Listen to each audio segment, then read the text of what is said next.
And I'm a believer that if we don't pay attention really soon, Victor, our language and culture is going to disappear on us. Is that true? Yeah, that is true. To me, when I was growing up, our village, I am of the Bird clan. My mother is a Bird clan, so I am a Bird clan.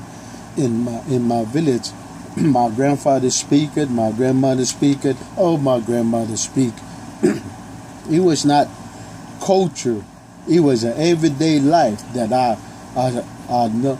I had to know how to take care of a female. I was just a little boy when they were teaching me how to take care of a female when I get married or go hunt to skin a deer. I can't. They always say you are representing our village, representing our clan. You just can't be walking around in the days and drunk or drugs and acting stupid in front of everybody. You representing the clan, the family. So you always be kind, always be how you say it? Courteous and be respectful. Yeah. And today they don't do that. They want the kids today. They'll grow up in a computer playing on TV, staying home. Us, when I was a kid, we was in the swamp, climbing trees, catching birds, catching alligators, catching snakes. You know, they're not free no more. And like we were talking before, it's the time that the parents and the elders spend with you that makes the difference. Yeah, isn't it? yeah. It was the time that, to me, it was the greatest to be Indian, the greatest to be young, because somebody once said that it takes a village to raise a child, and it did happen to me. Not only my mother and my father, my grandmother, and his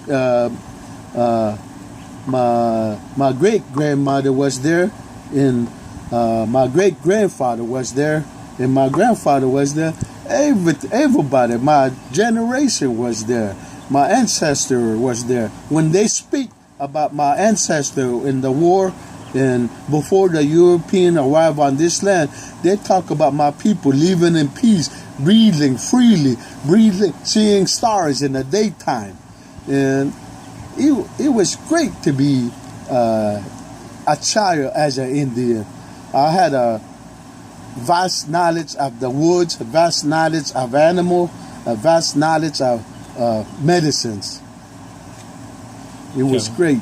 Now, our people were called Haudenosaunee. That's interpreted as people of the long houses.